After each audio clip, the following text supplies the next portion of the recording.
Isn't he Mexican? Colombian. He calls himself American. What is this? Anchor Baby. And in this corner, it's the American Anchor Baby. Daddy's home. That's an offensive term. People find that hurtful. You mean it's not politically correct? Excuse me. I'll use the word anchor baby. No, he's an anchor baby in Canada. Tell him we still rolling with Trump, too. Anchor baby, the whole thing sounds horrific. You're just making it sound like immigrants are these horrific, greedy people. Ustedes pueden aceptar mi negocio o aceptar las consecuencias. Plata o plomo. So you would be considered white, in my opinion. You the blackest one in this room. I think so. Hearts and minds. Hearts and minds this. And what happened was his mama got pregnant on the other side of the border. And then a few hours before, just before it was time for him to pop out, she jumped across the border and let him fall on American soil. So he became the anchor baby. They don't call him the anchor baby for nothing. Amazing. We like this anchor baby.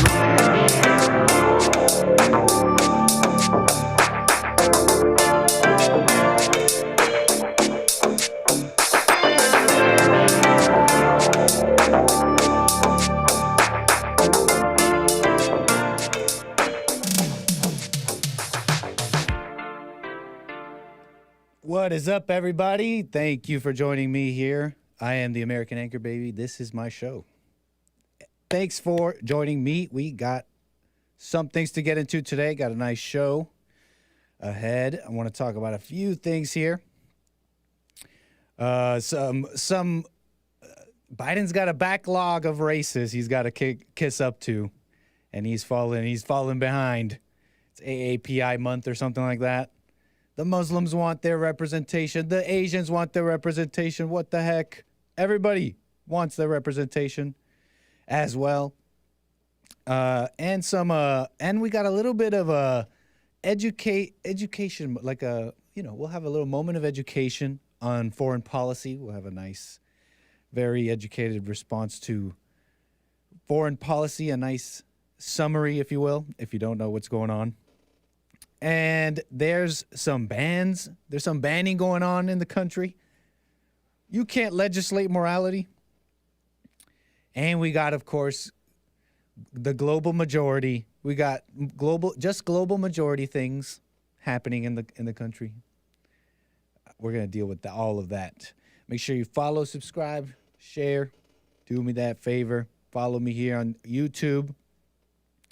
My Rumble stream didn't kick on, and I'm going to have to deal with that afterwards. So you can follow me on Rumble, though. Rumble.com/American Anchor Baby. But won't be streaming there today. Yes, some edumacation. Nice. So I saw Biden tell someone to hush up. He told him, hush up, boy. You can't say that. You can't say that to a person of color. People are up in arms because he called a Muslim man a boy. You can't say boy. He was having some celebration event for Eid Mubarak, which is the holiday for the Muslims. They celebrate at the end of Ramadan, their big fast. Then they have their celebration. And Biden, apparently some person was heckling Biden. A member of the audience was heckling him, and Biden went in with that old-time white supremacy, that old-timey, just white way of being. How dare he? Hey, Judge, how are you? I don't know why you wanted the job, man. I appoint all those federal judges, but, thank you for serving. I'm not kidding. You want to come and make a speech? Got him. Hush up, boy, as my mother would say. Look, folks, I hope you had a blessed Ramadan. Fasting from dawn to dusk is not easy. No food, no water, sleep deprived from late night prayers, waking up early before dawn. It's a period of testing and sacrifice that brings you closer got the good stuff to others who suffer and strengthens those you resolve to help. We already got the clip, world. Joe. that demands patience and determination. Going on and on about In that way, Eid. it's not so different than we Catholics have Lent. We do it for 40 days, but not nearly as hard as your time. Oh, whatever. It's a little longer than Ramadan, but we get to eat and drink Kiss up. during the day, which makes a big difference, to say the least. In the end, Ramadan brings you closer to God and to each other because Ramadan is something Nice. you experience together. Oh, That's the important okay, piece of that's it. nice, Joe. You support each other through their daily fast. Together. Don't you love Joe? After watching him, tell that guy to hush up, and then it's about being together. But we're not going to deal, or I'm going to be tough on those little rascals in the audience. See, Joe's tough. He wants unity, and he tells them to hush up when he needs to. How are people not going to vote for him? And I'm saying that kind of jokingly because I don't really fall into the whole Joe's so dumb, Democrats so dumb, and just criticize without realizing they are clearly capable opponents. Okay, so he looks good there. He looks good to me.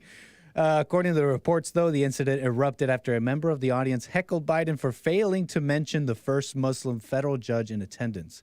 How dare you not recognize, apparently, Judge Zahid Quraishi, the first Muslim American federal judge. Not something to be celebrated, because it's not just everybody's just nice and everybody just wants the same thing, but we just have different beliefs. No, that's not what's going on. It's takeover and dismantling of Christian ways, American ways, etc. So it's not just a little thing. This event was previously plunged into controversy after New Jersey's Muslim mayor Mohammed Khairullah said he was baffled after being blocked in entrance to the celebration. Yeah, so that was another thing that happened that's somewhat interesting. There was this Muslim mayor, New Jersey Muslim mayor. The Secret Service blocked him from entering. He didn't clear his clear. He didn't clear. Not safe to have him around. Totally not safe. But it's amazing that they go straight to complaining and whining. You didn't do this. You didn't do enough. You didn't say enough. You didn't kiss up enough. You didn't bend over prostrate enough. Is that the I might be misusing a word there. Apologies. But on AAPI month of all times, Biden, you got to catch up.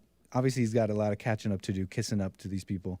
But this Muslim mayor blocked from showing up, didn't clear, claimed Secret Service saying his name and birth date matched an entry in the terrorist screening data set, okay?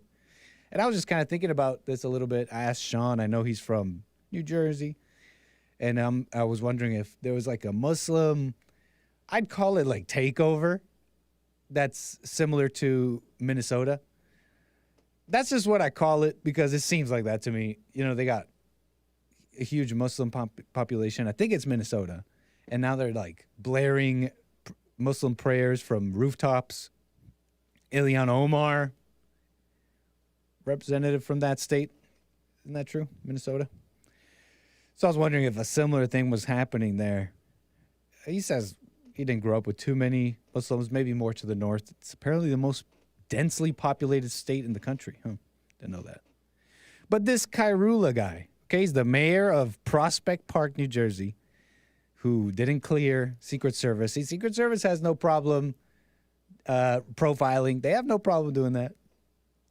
But this Khairullah guy, up in arms that he wouldn't be allowed in, goes and right away snitches, tattletale, goes to the New Jersey chapter of the Council on American Islamic Relations, and he told on Biden after he was told he was not allowed to attend the event. Groups whining and imposing themselves. It's enough to make you not want to cover this, but here I am. It's kind of annoying, but kind of interesting. But yeah, groups whining, imposing themselves with ulterior motives. It seems like every day, every day America is being pulled into this way, that way. The American public the opinion, just pulled every which way. Everybody taking a little piece for themselves. And it gets torn apart, right? That's what happens when you pull something in every direction. Minnesota-style Muslim takeover. But that's a little thing I had on Biden. You gotta love Biden. He's always making me laugh. But here's what's up. Because that's not the only group whining and imposing themselves. And I'm talking about this other group that turned on Trump, okay? It's a pro-life group. There's an abortion battle in the country. Christians don't want abortion. Women want their abortion. And they scream and cheer when they get it. Really weird stuff. Really weird stuff. But it is an attack on the women, so they got their side. The Christians got their side. And there's this one group that turned on Trump, calling him out, saying they're not going to support him anymore. They don't think he's the right man to do the job to deal with abortion, okay? And this group called SBA Pro-Life, Susan B. Anthony Pro-Life, okay? Susan B. Anthony. I don't know much about her, but Wikipedia calls her a woman's right activist. So already I'm a little leery. You know what I mean? They're Susan B. Anthony, women's right activist, I see words like equality. That's enough for me. I see words like equality, women's rights. But I don't know much about Susan B. Anthony. But this group, SBA Pro-Life, basically, they basically went against Trump. Trump, the guy who defund Planned Parenthood, and has just always been clear about his stance on it. Yet he's clear on his stance, but yet he's measured and very just kind of like a manly look at the situation when he says things like, well, leave it up to the states. Leave the abortion situation up to the states. Something he said. But there is SBA Pro-Life, and they basically snubbed Trump and showed their support for Nikki Haley, of all people. Former governor of South Carolina, Nikki Haley, spoke at an event held by SBA Pro-Life. And she basically, to summarize her speech and position, like The Hill here also reports, summarizes her position as trying to find a consensus, a national consensus is what she calls it. National consensus on the abortion issue. Okay, and in this speech, she describes how she came to a consensus about the banning of the Confederate flag. She's like, we came to a consensus on a very tough issue. And so why did SBA Pro-Life go against Trump? Why did they have Nikki Haley speak at their event? And then they said, you know what, we're all about Haley. She's the one, not Trump. Well, they basically demonized Trump and said that his stance about it being an issue that should be left to the states. SBA Pro-Life said Trump's stance is a morally indefensible position for a self-proclaimed pro-life presidential candidate. And they actually call him that, a self-proclaimed pro-life presidential candidate.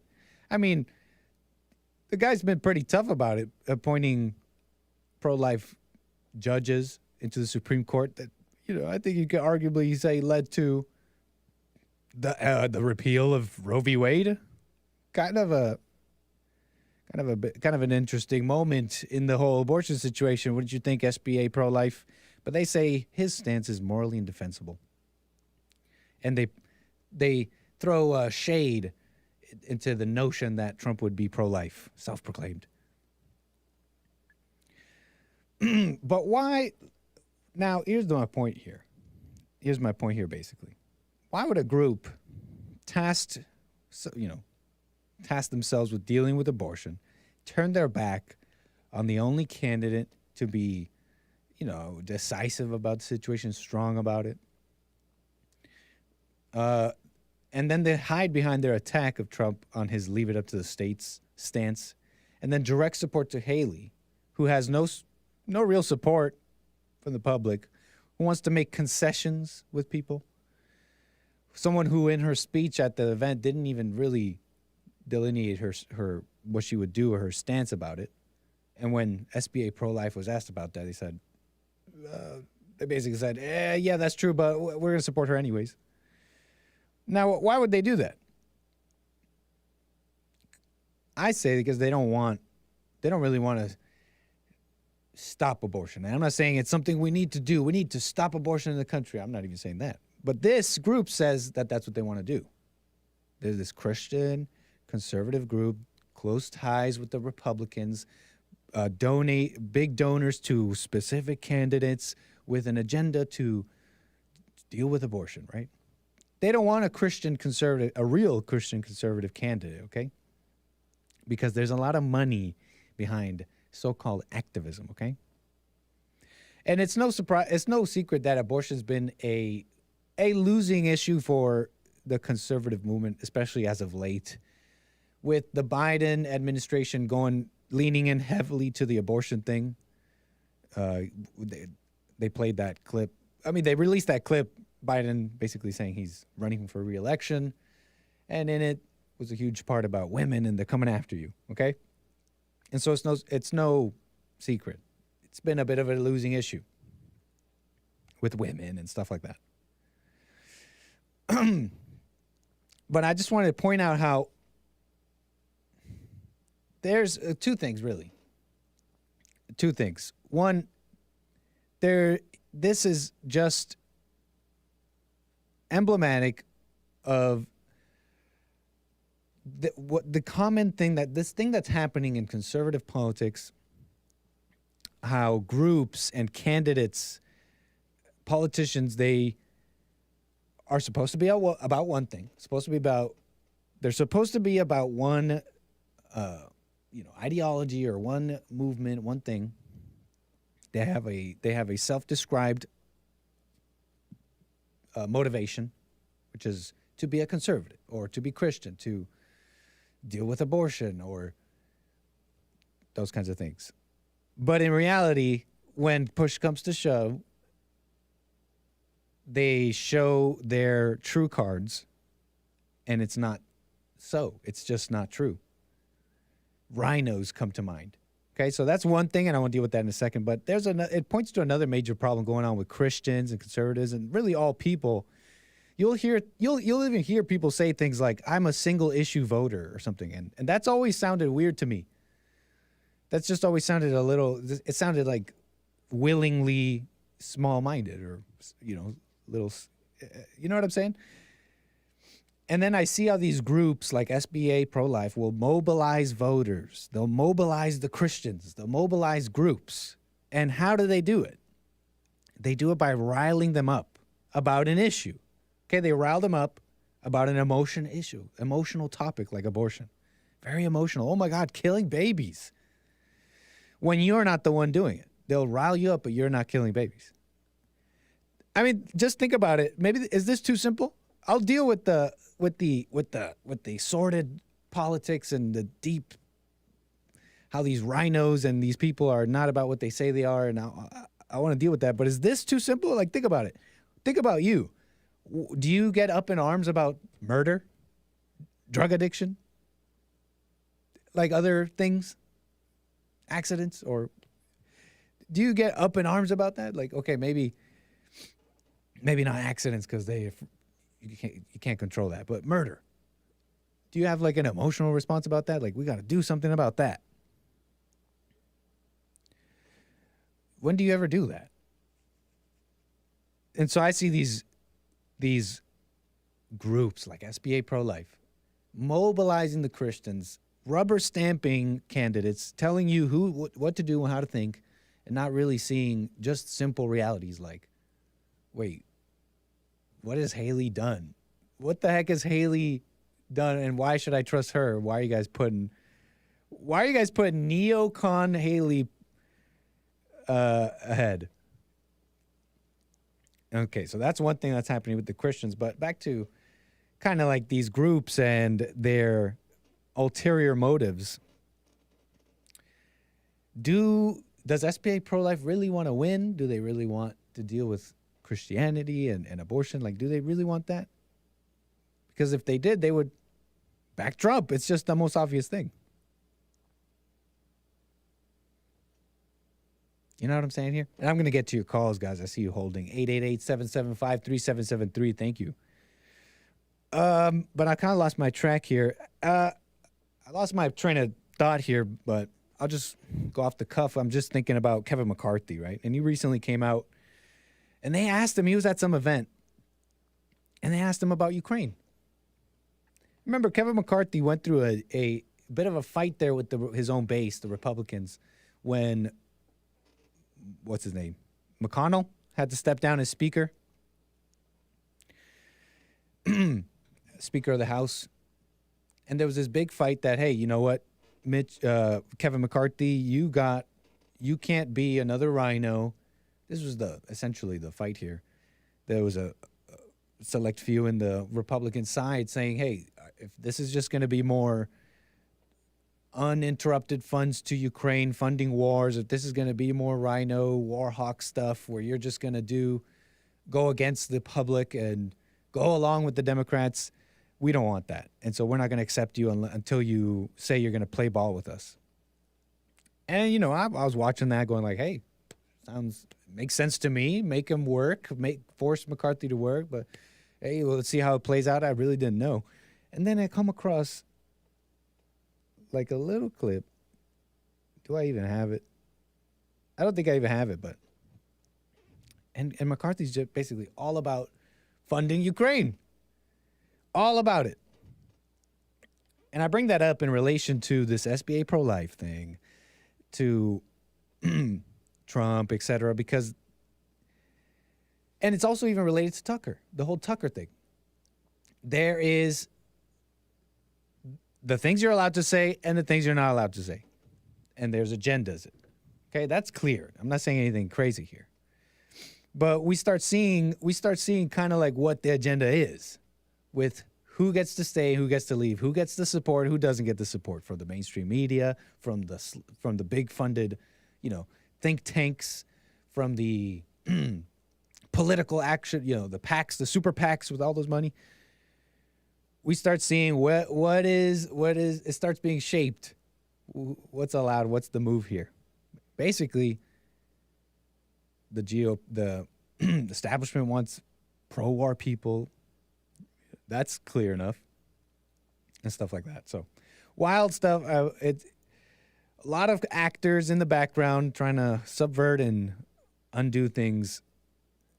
Just kind of interesting to me to kind of start. It's interesting to me because I'm starting to see it all. Wondering if you guys see what I'm seeing here. What else do I have to say about this? And they just lied now. I had this clip too, but, you know, I heard James already talk about it, but Karine Jean-Pierre, they just full on lie now. On front of the cameras, gets up there. Illegal immigration is down by 90%. It's just lies now. Just straight up lies to our faces. But what else about this? That's pretty much it there. It's just totally, in my opinion, emblematic of what's going on here. And Ukraine, all that is involved. It's all involved. But hey, maybe you don't know why some of the stuff is going on in the world. Why is there a fight in Ukraine? What's up with Russia? Maybe you've been under a rock. There's something called BRICS now. You're like, what the heck is a BRIC? Why are they talking about BRICS? Basically, Brazil, India, Russia, China, they're all getting together to have their, you know, have some kind of like shared economy thing where they're going to trade and do this club. They're a big club now, BRICS. And who's not invited in the club? America. So you may have heard about BRICS and you're wondering what the heck is going on out there. I'm a little busy in my life. I have a little bit of a foreign policy rundown for you. Okay? This might help. Okay, this might help. This nice lady here put it all together for us in a bit of a skit. I came across this on the internet. Thought it was funny. So this woman, she does a little bit of a skit here, and so listen up if you need a little bit of a refresher, okay, on foreign policy. POV when America found out about BRICS. America, is you okay? Don't touch me. Don't fucking touch me, man. For I swear to God. Watch this. Watch this. For all that crying and looking sad and moping around shit, that ain't gonna stop shit, G. We still going through with the plan, okay? It ain't nothing personal. We just don't want to fuck with you no more, G. Like, we ain't fucking with you no more. None of us That's is. China. Yeah, because me personally, I'd never fuck with you again after what you did to my people. Oh my God. South Africa, Britain got down on your ass too. They colonized the fuck out of you and they still get to be part of your BRICS group. Ain't that what the B stand for, Britain? Who you talking about? Bitch, I'm Brazil, not Britain. Big B's. Fuck you talking about? Wrong bitch. I ain't colonized her. And besides, I ain't the one that be colonizing. I, unfortunately, was the one that was getting colonized. Girl, they got you too? Girl, yeah, them damn Portuguese got a hold of my ass and tried to turn me every which way but loose. For what? This was back in about 1500. What that was, India? About 1500? Mm-hmm. They ass was originally on their way over here to me, but then they had saw Brazil and was like, shit, we just gonna settle over here. So they, you know what I'm saying, they did what they did. They did they colonizing shit. They did that, you know what I'm saying, fucked up, gave her a new name, and that was that. So your real name ain't Brazil? Girl, I don't even look like no Brazil. Ain't never met a Brazil in my life. Y'all ever heard of one? I mean, when it comes to this colonizing shit, I done it all. This is Russia. I done did the colonizing and I done been colonized. It really just depends on how you look at it, y'all. Well, y'all talking all this brick stuff and basically saying fuck me, so I feel real colonized right now. Yeah, I feel like y'all all trying to gang up and colonize me. I'm scared for my safety, for the safety of my people, for the safety of my country, because I don't know what y'all on no more. I can't trust you. I can't trust none of y'all. He do this America's every time, G. Every time he do this. I want to fight. Oh my God, here you go. That's your boy. That's your boy. That's your boy. He do this all the time. Now he want to go to war. Now he Mr. Tough Guy. I told y'all he was gonna do this. If I can't be down with y'all, if y'all saying I can't be part of the BRICS, then I want to go to war. Simple as that. Bro, ain't nobody finna keep fighting your ass. China and Russia, I want my one. Period. Well, let's fucking do it then, because I'm tired of your ass. I already let you slide when it came to Ukraine, but if you want it, then come on. Let's just jump him, y'all. Yeah, because I just got my hair done, and I ain't got time for all that fighting shit. Just send the missiles. All right, that's silly, but I had to show you, because it's ghetto, it's funny, but it's actually kind of a better understanding of foreign policy than most people, in my opinion. Okay, and I don't think I think she's playing it up. She might be a little bit more educated than she comes off. Okay, so don't judge. Don't go with your first judgment. Okay, because when you look at it through those lenses a little bit, things kind of make a little bit more sense. America just wants to fight because they won't let them in the club. Control, agendas, wealth, power, and the agenda of a few powerful. It's kind of like what I'm starting to understand here. Okay, I'm not the leading voice on this or anything. I'm doing my homework, like a lot of you are as well. So that's that. I got some calls. We got a little bit off topic there. Yeah, that sums up the level of argument I'm used to hearing. Mildly attractive. Right on, Willie Powell. I got some calls. Kind of lost my track there. We'll do some other topics, though. I got a couple more stories to get into. I got Art out of Ohio. You're on the air, Art. Thank you, sir. Go ahead. Hey, what's up with my brother? I'm doing fine. Thanks, Art. So check this out. Tell them. I like that intro or whatnot, man. But just let them know we still rolling with JLP, Jesse Lee Peterson. We still rolling with Hake. Oh yeah. And last but not least, definitely not least, we still rolling with Trump, the Trumpster, Trump doggy dog, the big nonster. Time. Thank you for being. I didn't really ask you for permission, but thanks for being in my intro saying we're still rolling with Trump.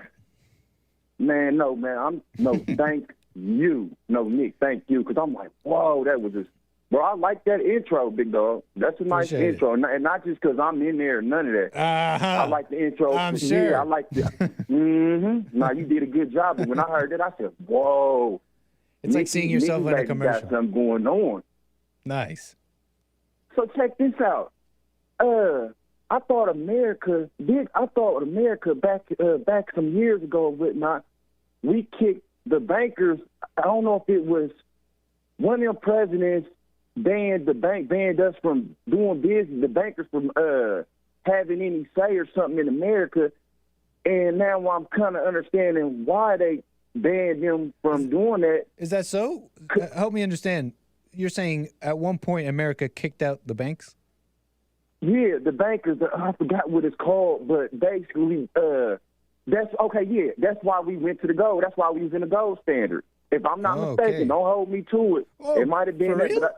See, I don't know much about this, so I'm not, it's not that I don't believe you. It's just, that's interesting. You're saying at one point America's monetary system was very much like it is today, but then they kicked out the banks, went on the gold standard, made it real in a sense, and now we're going back to what it was before? Yeah, that's why we ain't on the gold standard no more. It happened about it. I think the bankers were able to come back into the system because one of them presidents brought them back in, and I think it was around the time JFK or whatnot, if I'm not mistaken. But it's a lot of nepotism. Go ahead. Well, I asked ChatGPT. You know what ChatGPT is? Mm-hmm. The AI thing. I asked ChatGPT, did America kick out the banks in the past? And ChatGPT says it's not entirely accurate to say that America has kicked out the banks. So that means that what you're saying is somewhat true. I mean, I'm not trusting ChatGPT. They might change. You know, they say not entirely accurate. So I don't know. Yeah. So it's at least according to ChatGPT, it's somewhat true what you're saying. Go ahead. Yeah. Yeah. Well, you got to take in the fact that allegedly they saying that the liberals don't got a hold of that, so they tricking the AI to where it lies, and then you got to take into account you probably ain't putting it in there the right way, wording it the right way. Exactly. That's pretty much how I feel about it, and so thanks for saying that. Okay, so you were saying? So check this out.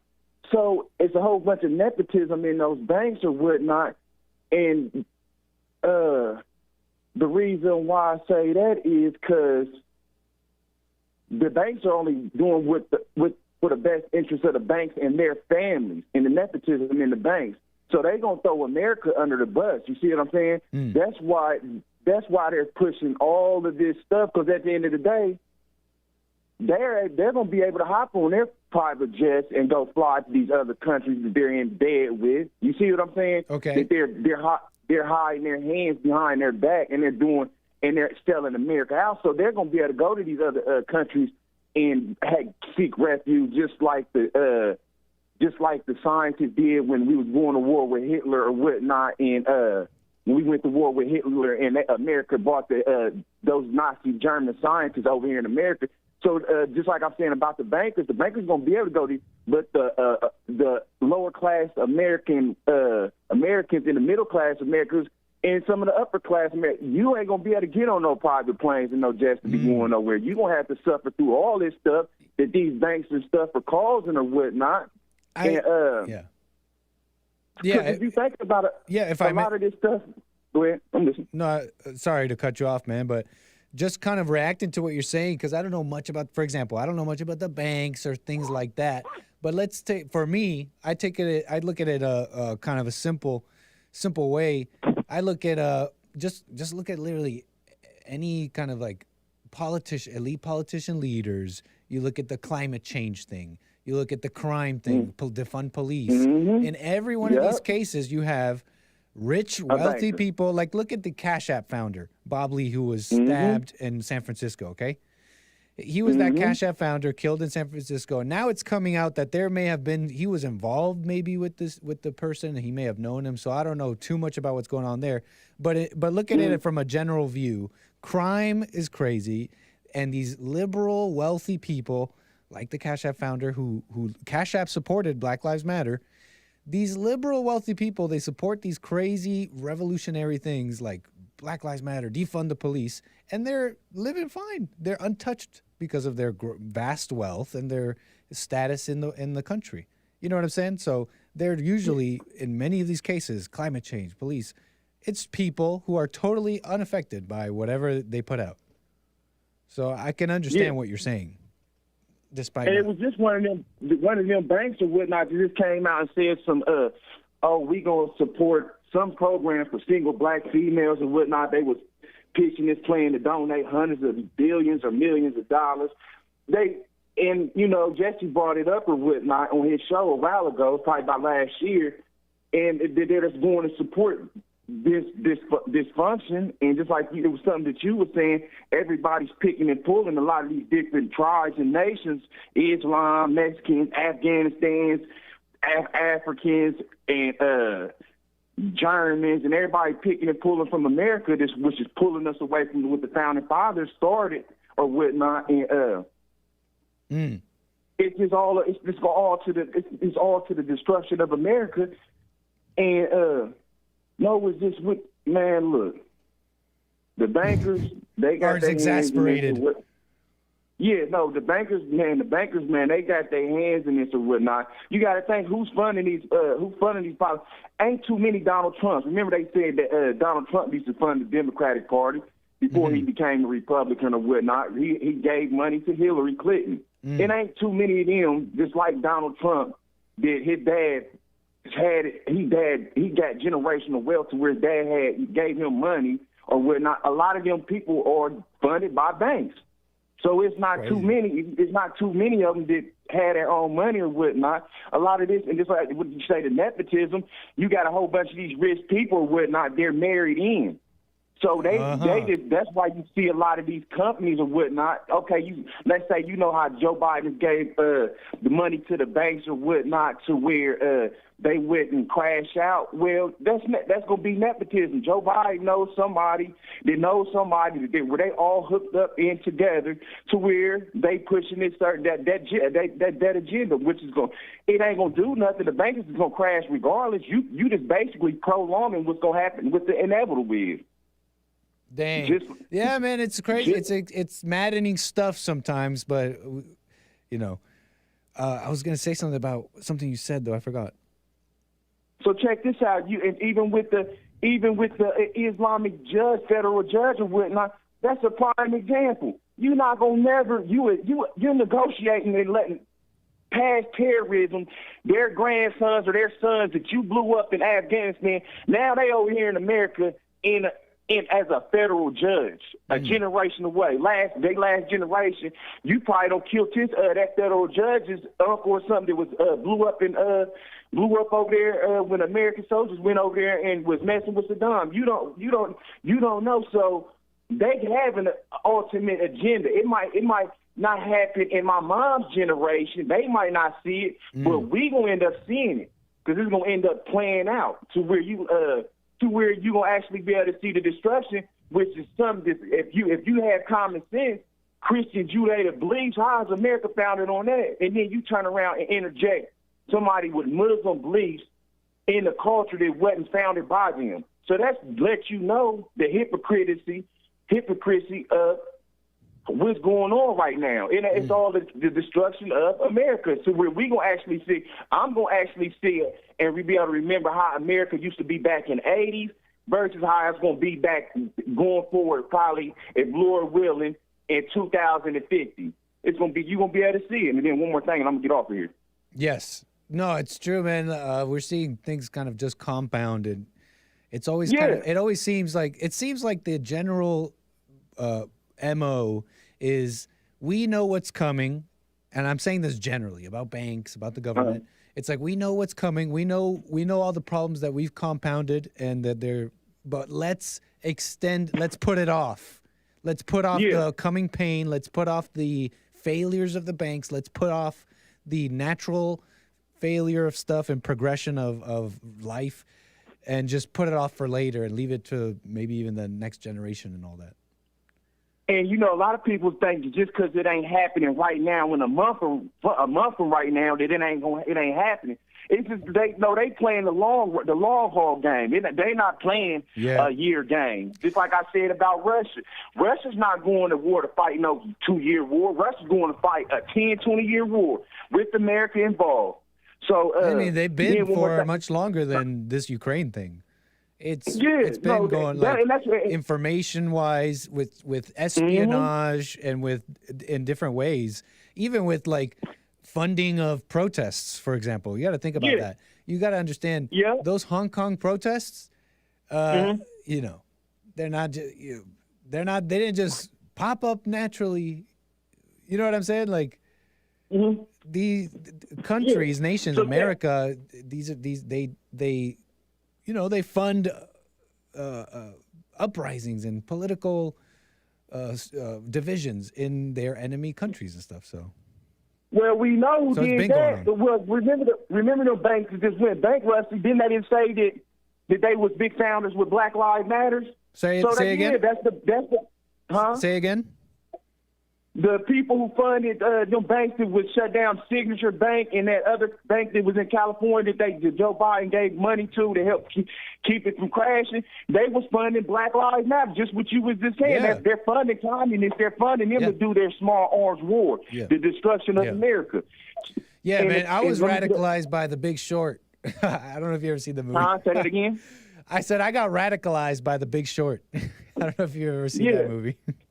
So it's The Big Short to radical anti-bank pipeline for me. Yeah. So check this out before I get off here. I'm about to get off. All right, go ahead. I told you about Tucker Carlson and whatnot. CNN is going broke. They trying to get the Don to come on there to boost their ratings and whatnot. And I won't be watching CNN to watch the Big Don. I'll catch it on one of the YouTube clips. The Big Don, meaning Donald Trump, he'll come on YouTube and he'll put a video up that I'll watch, but I'm not watching CNN.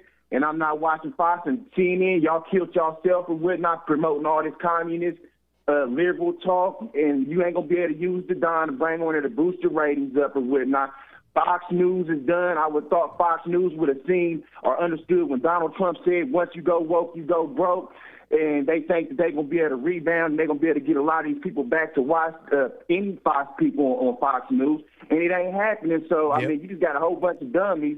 Just keep playing this game and whatnot. And y'all all think that Joe Biden gonna come to pull you out and give you some funding or some free money or whatnot, and it ain't gonna happen. Y'all going broke, and you gonna be mad when you ain't got nothing in your pocket. But I'm listening. Yeah, no, thanks for bringing that up. I want to make a quick comment about that. I'm gonna move on here. Gonna move the wheels here, Art. I do appreciate your call. I know. I appreciate you 100%. I'll catch you later, buddy. Yes, sir. Okay. Yeah. About CNN, Trump, and the debates, because I heard he didn't want to debate, okay? There's a little bit about like, oh, how is he not going to debate? Oh, this vaccine salesman doesn't even want to debate. Just hate. Just hating. And, you know, I can understand that sentiment a little bit because I heard that and said, well, don't you want to be out there putting out what you believe and putting out why you should be the president and all that? But I can understand Trump saying, you know, why would I go to a debate where they're just going to go after me, etc. But then I heard that he's going to do a town hall. CNN's going to host this town hall. He's going to take questions from the public, you know, both sides, etc. And I realized that's the only people he should be talking to. Trump should be debating. If he's going to debate anyone, it should be the public, not these people who hate him. And it's not about finding the right guy for the job. It's about running interference and muddying up the conversation. You know what I'm saying? So if Trump should be talking and debating with someone, it should be the public. So I think it's based. I think it's quite based, in fact. You know what I'm saying? I got another call here. Renee. Okay, what should I do first? I got a call, I got a story, and I got is that a super chat? I don't want to miss the super chats. You guys are very nice with your support. Someone just super chatting N, or is that from yesterday? Just super chatting the letter N, trying to be funny here. Renee, Los Angeles, you're on the air. Go ahead. Hey, Nick. What's up, Renee? Go ahead. Thanks for taking my call, man. No problem. I just wanted to hear your answer on a question that I asked for Jesse, because Hake didn't seem to understand it, but... Okay, run it by me again. But what is it? Run it by me again. Oh, it was what's more valuable to know about life, like the dumb things or the intellectual things? And what's the dumb things of life? The dumb things in life, I think, are all the lies. Okay, so the dumb things in life are all the lies. So in this question, dumb is when you say know the dumb things, you're saying, are you saying believe lies, or are you saying know that they are lies so that you can, Well, believing and knowing, I don't know about that, but. Well, yeah, sorry, I'm yeah. not being clear here. When you say, is it better to know the dumb things in life, aka the lies? Are you saying, is it better to, find out that you're being deceived and come out of the lie? Is that what you're saying essentially? Right. Okay. And Jesse gave a good answer. It's about wisdom. Mm-hmm. Yeah, and that's why I can't remember that interaction, man. Sorry. But that's why I'm asking you what do you mean by the dumb things, because if that's what you mean, meaning to discover deception. You go outside and you see it. I'm sorry. Yeah, you go outside and you see a lot of dumb stuff. Mm-hmm. And then once you realize all that dumb stuff that's happening, I think you get to see the truth. Like, Hake uses a red pill. Okay. Or people use the red pill thing. Okay. Right? Yes. Yeah. Yeah, to be red-pilled, basically to see the truth. Yeah, exactly. Okay, I got you. Essentially, you're saying, is it better to see the truth or be intellectual? Or seek the knowledge, because when I was young, I started reading a lot, and people used to call me Einstein, like, good job, Einstein. And then I learned that Albert Einstein was working for Hitler and stuff. Mm. Oh, is that true? I think I might have heard something about that. But yeah, he was working for the Axis powers. Really? Yeah, and then he got captured by the U.S. And then he developed the atomic bomb. Wow. With Oppenheimer? I didn't know that. But I mean, you alluded to Jesse's answer about wisdom and the truth, and that's just true, that there's a difference between intellectual knowledge and wisdom. And one you can attain and collect, and the other has to work in your life outside of your one is intellectual knowledge you can collect and attain, and the wisdom is just kind of like what you really, really know. Wisdom is what's left. Exactly. Okay? Wisdom is like what's left when after you do your reading, after all your intellectual and all that, what's left and what you really, truly know. That's what wisdom is closer to. You know what I'm saying here? And so it's up to you. I get it. Do you want to be... Because knowledge could be like very subjective, Mm-hmm. And that Albert Einstein guy, he did the EMC2. E equals MC squared? No, he did the EMC2 formula. Yeah. Relativity. Yeah. Smart guy. Yeah, but there's something there's something really smart about just being able to operate in daily situations. Am I making sense there? Yeah, totally. That's a totally different type of wisdom. And I don't think any book could teach you that. But anyways. And then when Jesse said about the wisdom thing, it just reminded me about let go and let God, Yeah. Because it should happen organically. Yeah, totally, man. I just wanted to hear what you thought, because I just Hake pretended not to understand. But pretended? Oh. I'm sure he had an answer, but... No, I agree, man. I agree. I was saying something similar the other day on my show. I was just reflecting on my own life, and it was just a little word of, unsolicited advice to the audience. When you see something about yourself, when you like see a truth about life or yourself or a situation you're in, your relationship or something, don't shout it out, and because you might get the impulse to want to talk about it with someone. Instead, keep it to yourself and let it work on your life. I think that's closer to what you're talking about, wisdom. You can't really, you know what I'm saying? You can learn something and you want to shout it out and blurt it, but the wisdom is keeping it to yourself. Yeah. And letting it become real. Yeah. It should come out. But I guess working it on yourself is better. Are you an intellectual? No, I'm a dummy, man. Oh, nice. You put down all those books? I did. Nice. Yeah. Right on. Well, keep it up, Renee. I appreciate you calling my show. And I see you're just starting to get into World War II and all that. You got to catch up to the rest of us. We did that in school. Yeah. So I don't know where you've been, man. I know, man. This guy, Hitler was a jerk, dude. I mean, yeah, no, that's serious, Good man. Thanks, intro, Renee. man. Appreciate your call. All right, peace. What a jerk. You know what I just heard? You know what I just heard about, guys? I heard that these Muslims got on a plane, and get this, they ran it into an American building. I don't know about you guys, but that really grinds my gears. I'm totally stealing a bit off of the Sam Hyde where he does this bit where he pretends he just learned about 9/11.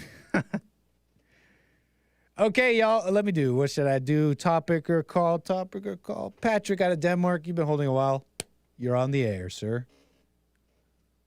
Thank you for taking my call, Nick. Thank you. Nice. No problem. Go ahead. I want to just throw out a quick question. Something came to my mind. I just sat here in the dark of my room and nothing's going on. So, okay. No what problem. does it mean to what does it mean to put on the full armor of God to you, Nick? To you. Put on the armor of God. I'm laughing because I heard this one all growing up. I heard this a whole bunch growing up. Oh, really? In church, and I remember my family, my mother, she'd be like, you got to put on the armor of God. And I just always knew that made no sense. Not back then, it made no sense. Nice. You know what I mean? And even now, nice. I can't really give it too much more, any more meaning besides something, I don't know, something empty sounding like having God with me and having His protection. You were raised that way. Correct. Yeah, I heard that growing up, putting on the armor of God, and that meant nothing to me growing up, is what I'm saying.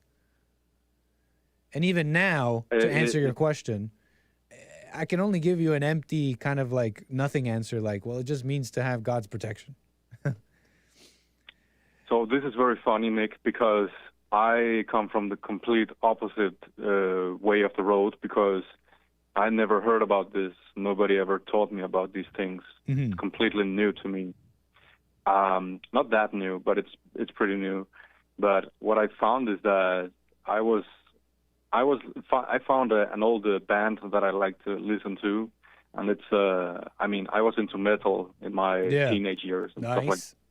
But I didn't know what kind of music I was listening to before. I was watching my computer, like directly watching it while I replayed this music.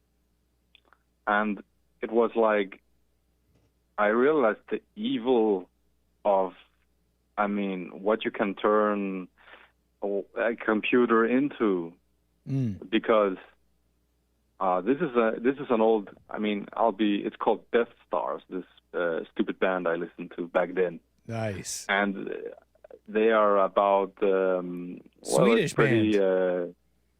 Yes, it's a Swedish band. They are I don't know. They're maniacs. I think I have to say that, but okay. it's a spiritual war in that I wanted to listen to this music again, right? To like get this kind of nostalgia feeling, because I still kind of like the music. Don't get me wrong. Nice. But I realized that, we got to deny ourselves to really see things for what they are. And I was watching my computer very carefully because it's the computer making this sound. It comes from the guitar. It comes from the microphone. I know all that. But it's amplified because of the technology that we human beings, we are relying on now more and increasingly. You hear me? I'm fine. And so it's incredible that just by watching myself and watching my computer carefully, I didn't watch the music video, I just watched my computer and listened to it. It's like a full armor of God, that it doesn't affect me, because it affected me back then in my teenage years. Yeah. So that's why that life, it's gone. I drove that life into the ditch, and I don't recognize it. It's just there, right? Like, I don't know what to say. I think I understand and I agree, man, because when you read about the armor of God, and I don't remember the passage or anything, but I remember being taught in Sunday school or whatever, and they make you the passage or whatever the thing is, they talk about putting on the helmet, putting on the breastplate. They make a distinction out of every part of the armor of God. But when you look into it, every part that you put on, you're meant to think about, well, I'm putting on the helmet to protect my mind and things like that. It's not really an armor. And so in reality, when I really think about it, I think I do know what it means. And I agree, man. Just an awareness could protect you. There are many aspects to it, right? Yeah. But in general, the awareness, it's the armor. It protects you. Absolutely. Absolutely, man. I gotta say, I think that makes sense, because I hear Christians, for example, they'll be worried about their kids going to school. There's so much to it. Or worried that their kids will have the wrong friends and all that, and so it seems like they're fighting from the wrong. They're dealing with the wrong. They're going from the wrong direction, when instead, if their kid was protected by having awareness, by being close to the Father, it wouldn't really matter too much what they deal with out there in the physical world. They'd have the armor. I think these kids, they are not protected now. Yes, I thought about this also, that they need to be really taught by their parents to wear the full armor of God when they go to school. But I think part of the full armor of God is that you have to be able to leave a situation immediately, like we see in like old movies of kids going to school. Like, they will act out and all kinds of sort of things because they know that their life is on the line or something is at stake. That if we step wrong, we can correct ourselves by, how can I say, taking our bodies and making a move, like wriggle ourselves out of some sort of a demonic possession that went over us. If we wriggle ourselves out of that, then we made a job well done. Sometimes you got to move out of a room, completely get out of a room to just even to recollect yourself. Okay, so you're saying, and so wriggling out of this, what you're calling, satanic hold or whatever, you're talking about physically removing yourself from situations. That's how you do that? Oh, yeah. Even if you get a thought. But if you had the armor of God on, like you described, if you had the armor of God on, why would a situation affect you? To the point where you have to, I understand maybe you got to deal with your safety, or you just don't want to be somewhere. I'm not talking about that. It's a great question, man. I'm not talking about that. How's the question again? Because you're describing the need to leave physically leave situations because your spirit's being affected, etc. But if you have the full armor of God on, like you described, why would a situation outside of you affect you to the point that you would need to leave like that? Excellent question. So this is just for me, but to me, the armor of God is an agile tool that I think you're right. I think it's the peace of mind that it brings you to be present in the kingdom of God if you truly, truly, truly, truly perceive it. And what I want to say for the armor of God, it's that you don't have any restraints onto yourself. So if I receive a thought all of a sudden and I feel this thought is taking hold of me, sometimes I will literally like make some sound, like make some noise, or wriggle myself out of this condition so that I don't commit to it and start believing in it. Okay. Because that's the armor of God for me, that I'm able to use my physical body to get my spiritual self right on track again somehow. Maybe that's a little bit nonsensical, but there's something there. I'm following you somewhat, but it makes sense. I don't think it's nonsensical. I would just think the the armor of God wouldn't have weaknesses. And there it went.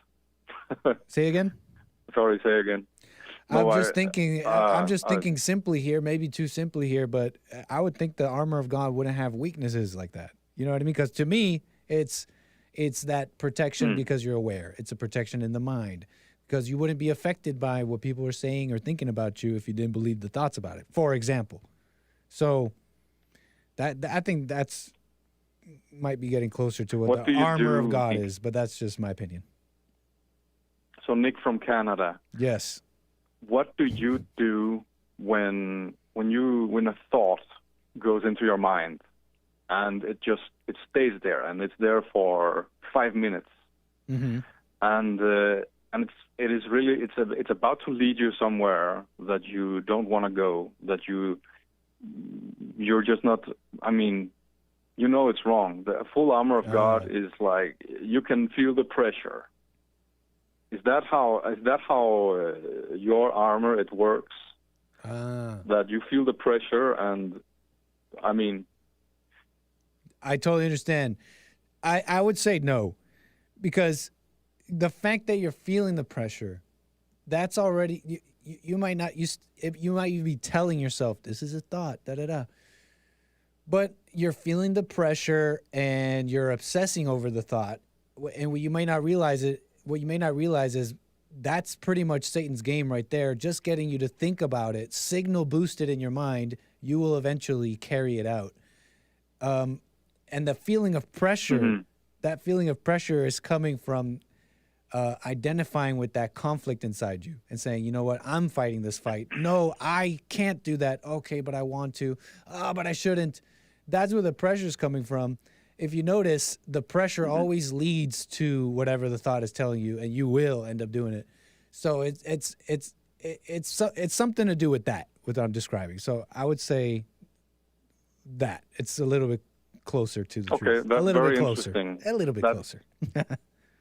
That's food for thought for me, at least. I would just add to it that, I mean, we shouldn't be confident about ourselves. That's really something that's striking me, that we shouldn't be comfortable or confident in our own strength, right? Okay. So I think that's an aspect of the armor of God, that we can never feel too sure, too confident. We need to stay with doubt. That's probably the helmet of that armor. I think that is fair and sobering. You know, I'm staying out of... Go ahead. Yeah, no, I mean, just common sense, staying out of something that's deceiving you, something that's leading you down to a path or a straight, you know, where you shouldn't go. But I mean, I will literally shut my ears if I'm walking past, like, or if I'm in, you know, an area where they will bad talk me, because. So physically, if people are back talking you physically in your face, and you shut your ears, you like put your fingers in your ears. Right, something like that. But doesn't that make them want to do it more? Of course, it would be unnecessary to do it so that they can see you.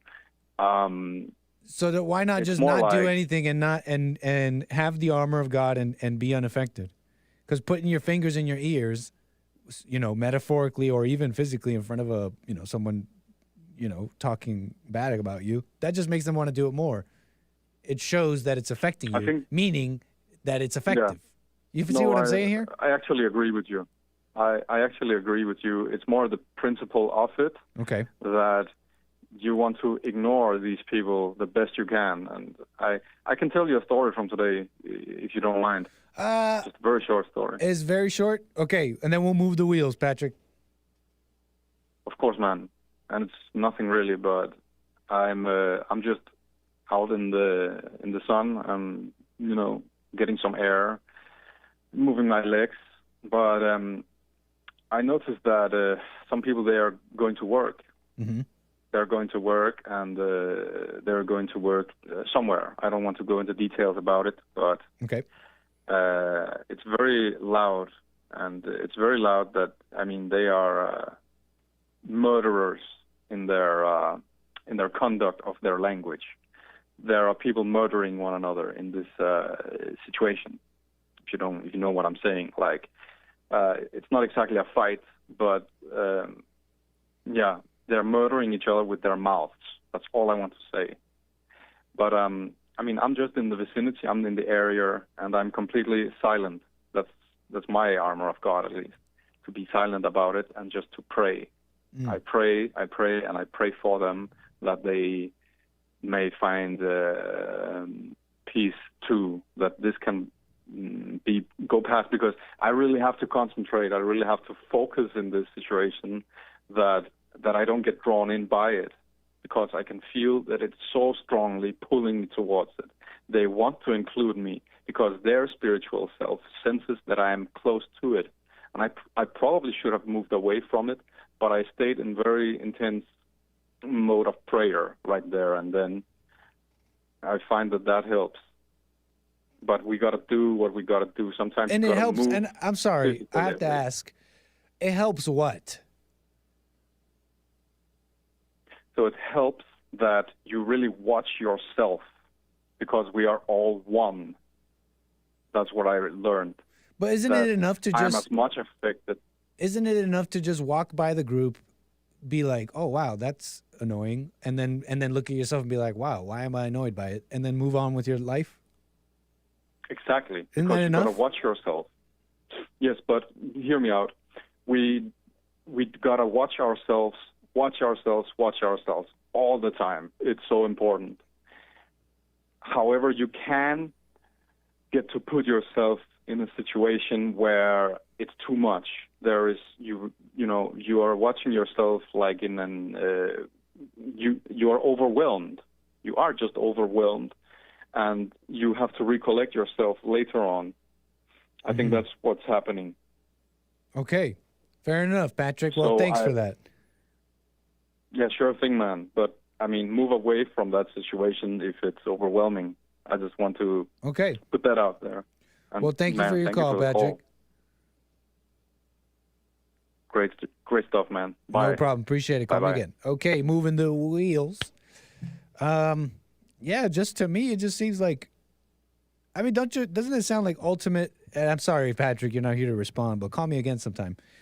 It just seems weird. Like, isn't that just, having to get into prayer to watch yourself, to oppose what's going on within you and this group that you walked by, this hypothetical situation, or the situation that Patrick was in? That sounds like you're still like subject. You know what I mean? Like you're controlled. Like if someone can, think about that. Like if someone can make you mad, it's your issue, but that person controls you. It's your anger, it's your problem, but that person now controls you because you're subject, because they can control your emotions, and you're subject to your emotions, or you're subject to this thing you have to do where you have to get into this prayer mode anytime you see a group of people, I don't know, talking bad about you or doing something weird like Patrick was talking about. It's like, I just try and look at things simply, like, does that look free, or does that look not, or is that, you know what I mean? Like, is that a person that's free or not? Like, it's kind of like, I try and keep it simple. Okay.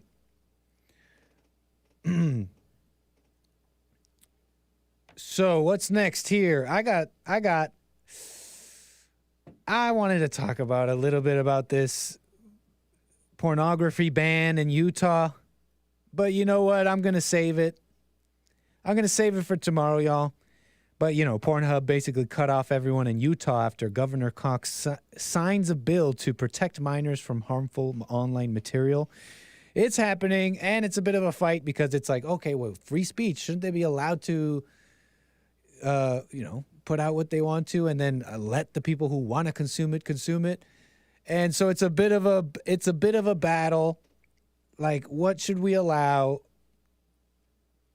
What do we want in this Christian country? And isn't America built on the values of the free market and stuff like that? So I'm going to save it for tomorrow and some other videos and fun stuff. Make sure you follow, subscribe, do those things. Bond Network. It's happening. It is happening. You just saw Joel Friday kill it with his spot. Your support is much appreciated, all of you guys. And you guys are watching me, so that's awesome. We're going to get together tomorrow, deal with some stuff. Make sure you join me tomorrow, noon, same time. It's been a slice. It's been great. And that's all for me, folks. Take care and enjoy the rest of your day.